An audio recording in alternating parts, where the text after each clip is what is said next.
बिस्मिल्लाहिर्रहमानिर्रहीम। अस्सलाम वालेकुम। आज 16 मई बरोज़ मंगल हम बात करेंगे दो अहम इशूज़ के हवाले से। सुप्रीम कोर्ट ऑफ पाकिस्तान के जजेस एक पेज पर आ गए हैं। बहुत अहम मीटिंग हुई है चीफ जस्टिस ऑफ पाकिस्तान की सीनियर जो जजेस हैं उनके साथ, और उसमें जो अहम फैसला हुआ है और हमें कल देखने को मिला है कि तमाम जजेस एक पेज पर थे जब फैसला दिया गया है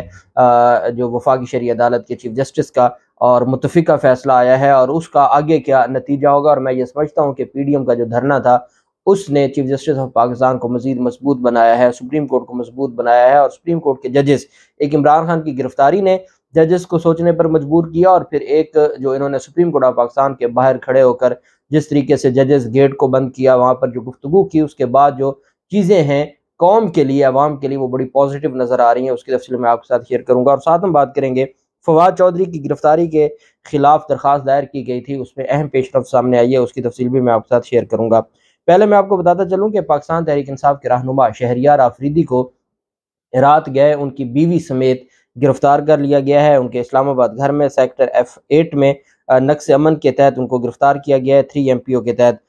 दूसरी जानब शेख रशीद की गिरफ्तारी के लिए, उनके भतीजे शेख राशिद शफीक की गिरफ्तारी के लिए लाल हवेली पर छापामार कार्रवाई की गई, और इसी तरीके से फयाजुल हसन चौहान को गिरफ्तार कर लिया गया है, पाकिस्तान तहरीक इंसाफ के रहनुमा को। लेकिन जो शहरियार आफरीदी को की गिरफ्तारी है वो उनकी वाइफ को भी साथ गिरफ्तार किया गया है, और पाकिस्तान तहरीक इंसाफ का कहना है कि चादर चार दीवारी का जो तकद्दुस है उसको तबाह व बर्बाद कर दिया है मौजूदा हुकूमत ने, और वो सिर्फ और सिर्फ इंतकाम जानते हैं, इसके अलावा उनको और कोई चीज़ नज़र नहीं आती, और वो इसी बुनियाद पर पाकिस्तान तहरीक इंसाफ के खिलाफ ये कार्रवाई कर रहे हैं और ख़वातीन को भी गिरफ्तार कर रहे हैं।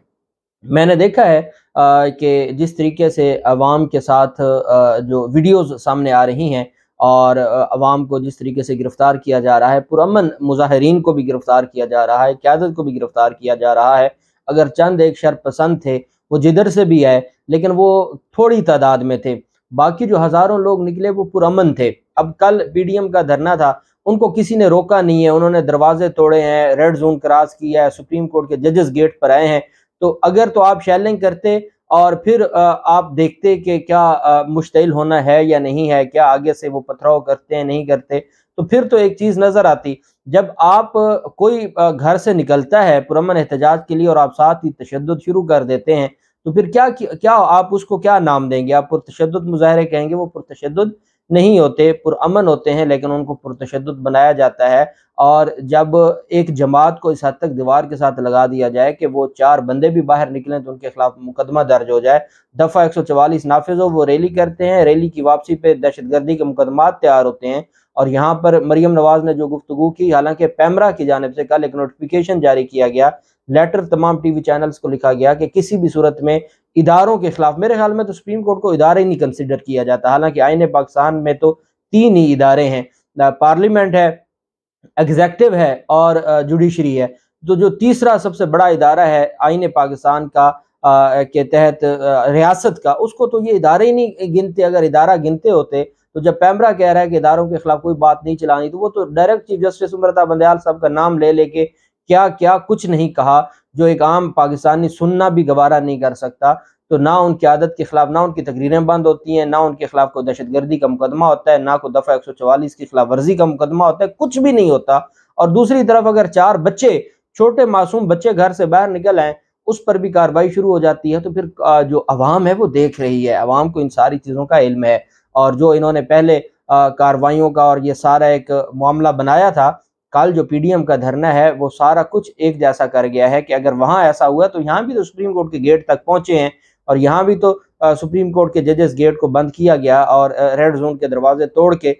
ये घुसे हैं, सुप्रीम कोर्ट के सामने आए हैं। तो ये सारी चीज़ें कौम देख रही है। जबकि दूसरी जानिब पाकिस्तान तहरीक इंसाफ के चेयरमैन इमरान खान ने दरख्वास्त दायर की है, उसमें 18 टीवी चैनल्स को भी और पैमरा को भी फ्रीक बनाया गया है। उस दरख्वास्त पर आज जस्टिस शम्स महमूद मिर्ज़ा साहब थोड़ी देर बाद समाअत करेंगे। पाकिस्तान तहरीक इंसाफ की जो दरख्वास्त है उसमें ये मौक़िफ़ अपनाया गया है कि जो तकारीर और लाइव गुफ्तगू है वो मीडिया चैनल्स नहीं दिखा रहे। पैमरा कहता है कि हमने नहीं रोका, लेकिन मीडिया चैनल्स मजबूर हैं, वो नहीं दिखा रहे। ऐसी कौन सी रुकावट है या ऐसी कौन सी ताकत है जो मीडिया चैनल्स को इमरान खान की तकारीर, जो एक पाकिस्तान के सबसे बड़े सियासी रहनुमा हैं, उनको बिल्कुल मीडिया से ब्लैक आउट कैसे किया जा सकता है کس قانون کے تحت کیا جا رہا ہے، کیوں کیا جا رہا ہے، اس پر درخواست دائر کی ہے۔ انہوں نے درخواست میں موقف اپنایا کہ بیانات اور تقاریر پر نشر نہ کرنا پابندی بنیادی آئینی حقوق کی خلاف ورزی ہے۔ عدالت پیمرا کو لائیو تقاریر نشر کرنے پر کا پابند کرے۔ اس کی وجہ کیا ہے؟ اس کی وجہ یہ ہے کہ عمران خان یہ سمجھتے ہیں کہ اگر آپ نے سیاست کرنی ہے یا ملک میں سیاسی نظام لے کے چلنا ہے تو تمام لوگوں کو ایک جیسے آپ کو گراؤنڈ دینی ہوگی، ایک جیسا میدان دینا ہوگا، پھر اس کے بعد آپ کہہ سکتے ہیں کہ ہم ملک میں سسٹم ایک جیسا ہے۔ یہ نہیں ہو سکتا کہ ایک طرف سب سے بڑی سیاسی جماعت ہے، آپ اس کو دیوار کے ساتھ لگا دیں، اور دوسری طرف 13 چھوٹی جماعتیں ہیں اور آپ ان کو لائیو چلائیں، بھلے وہ ججز کے خلاف جو کچھ کہتے رہیں۔ تو پھر اس کا مطلب یہ ہے کہ ملک میں ایکویلٹی آف سٹیزن کا جو کنسیپٹ ہے، یا جو ایک سیاست اور جمہوریت کے لیے ایک ایسی فیلڈ جو تمام کے لیے لیول پلینگ فیلڈ جسے کہا جاتا ہے، وہ آپ نہیں دیں گے، تو عدالتیں ہی ہیں جو اس معاملے کو دیکھ سکتی ہیں، اور عدالت میں یہ درخواست دائر کی گئی ہے۔ جبکہ دوسری جانب قومی سلامتی کمیٹی کا آج اجلاس طلب کیا گیا ہے شہباز شریف کی جانب سے، اور 9 مئی کے واقعات پر بھی بریفنگ دی جائے گی، اور ملک کے اوورآل جو صورتحال ہے، امن و امان، اجلاس میں مسلح افواج کی قیادت اور حکام شریک ہوں گے۔ اور ذرائع یہ بھی کہتے ہیں کہ اصل جو معاملہ ہے وہ سپریم کورٹ آف پاکستان کی جانب سے جو پینڈنگ فیصلہ ہے توہین عدالت کا اور انتخابات کا، اور سپریم کورٹ آف پاکستان اس سارے معاملے پر دیکھ رہی ہے، اور سپریم کورٹ آف پاکستان نے کل اٹارنی جنرل کو وارن کیا کہ اپنی قیادت کو جا کر بتائیں کہ ہمارا فیصلہ تھا اور فیصلہ گزر گیا ہے اور اس پر عمل درآمد نہیں ہوا، اور یہ چیزیں پھر کہیں اور چلی جائیں گی۔ دوسری جانب آپ یہ بھی جانتے ہیں کہ IMF کی جانب سے یہ کہا گیا کہ پاکستان میں جو کچھ ہو رہا ہے ہم اس کو بڑے قریب سے دیکھ رہے ہیں، اور ان تبدیلیوں کو بھی ہم قریب سے دیکھ رہے ہیں۔ IMF پہلے ہماری بات سننے کو تیار نہیں ہے، اور پھر اس کے بعد یہ جو سارے معاملات ہوئے ہیں یہ اس طرف اشارہ کرتے ہیں کہ چیزیں کسی اور طرف جا رہی ہیں اور نظام کسی اور طرف جا رہا ہے، اور پاکستان کی جو کا معاشی استحکام ہے، سیاسی استحکام، وہ قریب نظر نہیں آ رہا، اور اللہ ہمارے ملک کی حفاظت کرے۔ پاکستان تحریک انصاف کے رہنما فواد چودھری کو عدالت میں پیش کرنے کا حکم دیا گیا ہے، اور آج عدالت میں پیش کیا جائے گا۔ پاکستان تحریک انصاف کی جانب سے درخواست دائر کی گئی، IG اسلام آباد اور ڈسٹرکٹ مجسٹریٹ کو اس میں فریق بنایا گیا تھا۔ شیریں مزاری کے لیے بھی درخواست دائر کی گئی تھی کہ ان کو کم از کم پیمز ہاسپٹل میں داخل کیا جائے، وہ بیمار ہیں، اور حتیٰ کہ ان کی جو درخواست ہے اس کو خارج کر دیا گیا، اور عدالت کی جانب سے کہا گیا کہ جو اڈیالہ جیل کا ہاسپٹل ہے اسی میں علاج معالجہ ہونا چاہیے، جس پر پھر ایمان مزاری جو بیٹی ہیں شیریں مزاری کی، ان کی جانب سے وہ وکیل بھی ہیں، تو وہ عدالت سے پھر روتے ہوئے باہر نکلیں کہ میری والدہ کے لیے کوئی فنڈامنٹل رائٹس نہیں ہے، اور وہ ایک سیاسی قیدی ہیں، اور سیاسی قیدی کی بنیاد پر ان کو گرفتار کیا ہوا ہے۔ جسٹس میاں گل حسن اورنگزیب صاحب نے فواد چودھری کی درخواست پر سماعت کی، اور وکیل فیصل چودھری جو بھائی ہیں فواد چودھری کے، انہوں نے عدالت کو بتایا کہ عدالت نے فواد چودھری کو گرفتار کرنے سے روکا تھا۔ اس کے باوجود اسلام آباد پولیس نے فواد چودھری کو گرفتار کیا۔ سپریم کورٹ میں پولیس کو بتایا کہ میرے پاس یہ فیصلہ ہے اور مجھے گرفتار کرنے سے روکا گیا ہے، لیکن انہوں نے عدالتی حکم کو نہیں مانا، اور عدالتی حکم کی دھجیاں اڑاتے ہوئے انہوں نے فواد چودھری کو گرفتار کیا ہے۔ آئین اور قانون کی دھجیاں اڑائی گئی ہیں، اس وجہ سے فواد چودھری کی گرفتاری کو غیر قانونی قرار دیا جائے۔ آج فواد چودھری کو عدالت پیش کرنے کا حکم دیا گیا ہے، اور آج امید ہے کہ جسٹس میاں گل حسن اورنگزیب صاحب نہ صرف ان کو رہا کر دیں گے بلکہ پولیس کے خلاف کارروائی بھی کریں گے جنہوں نے اسلام آباد ہائی کورٹ کے احکامات کے باوجود ان کو گرفتار کیا۔ دوسری جانب یہ 2 دن پہلے کی خبر تھی جو گردش کر رہی تھی کہ چیف جسٹس عمر عطا بندیال صاحب کے ساتھ سینئر جو ججز ہیں سپریم کورٹ آف پاکستان کی، ان کی اہم ملاقات ہوئی ہے۔ اس ملاقات میں جسٹس سردار طارق مسعود جو جسٹس اعجاز الحسن صاحب کے بعد سینئر جو جسٹس قاضی فائزہ صاحب کے بعد سینئر جج ہیں، جسٹس سردار طارق مسعود صاحب، ان کی جانب سے ایک نام دیا گیا تھا اور ایک سفارش کی گئی تھی اقبال حمید الرحمان کو وفاقی شرعی عدالت کا چیف جسٹس بنانے کی۔ یہ بہت عرصے بعد ایسا ہوا ہے کہ سینئر جج نے سفارش کی چیف جسٹس کو، جو جوڈیشل کمیشن آف پاکستان کے چیئرمین ہیں، ان کو سفارش کی، جس کی بنیاد پر اجلاس بلایا گیا۔ لیکن اس سے پہلے ایک آف دی ریکارڈ ملاقات ہوئی سپریم کورٹ آف پاکستان کے سینئر ججز کی، اور اس میں ذرائع کا یہ کہنا ہے کہ قاضی فائزہ صاحب بھی موجود تھے۔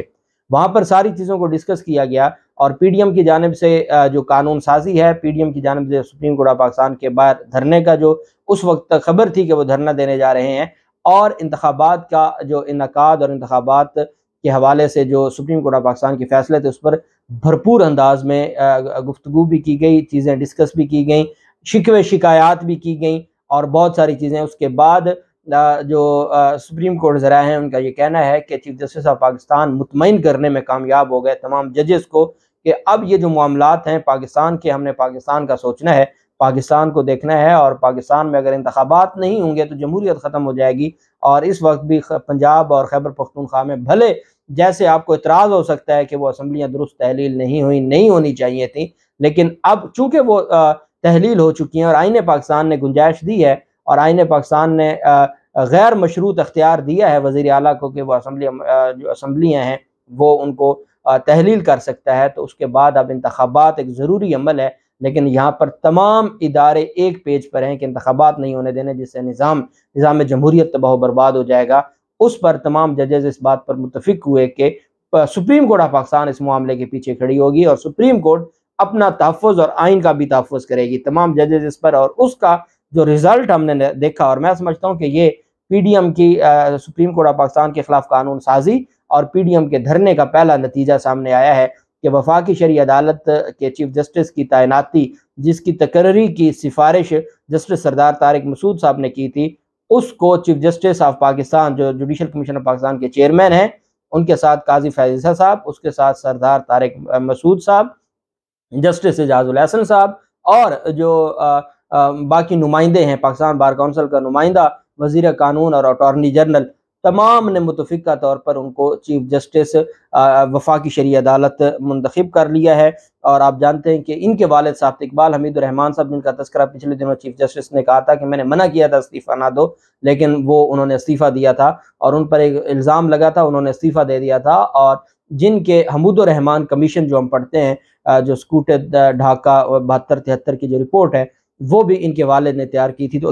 इकबाल हमीद रहमान को वफाकी शरई अदालत का चीफ जस्टिस बनाने का जुडिशल कमीशन में मंजूरी दी गई है और मुत्तफ़िक़ा मंजूरी है, तमाम जजेस एक पेज पर थे। और अब ये जो मामला है वो आगे ऐसे ही चलेगा और सुप्रीम कोर्ट के तमाम जजेस मिलकर फैसले करेंगे। उम्मीद करते हैं कि अवाम पाकिस्तान के लिए खैर होगी, पाकिस्तान के लिए खैर होगी। अल्लाह पाक पाकिस्तान का हामी नासिर हो। बहुत शुक्रिया। अल्लाह हाफिज़। पाकिस्तान जिंदाबाद।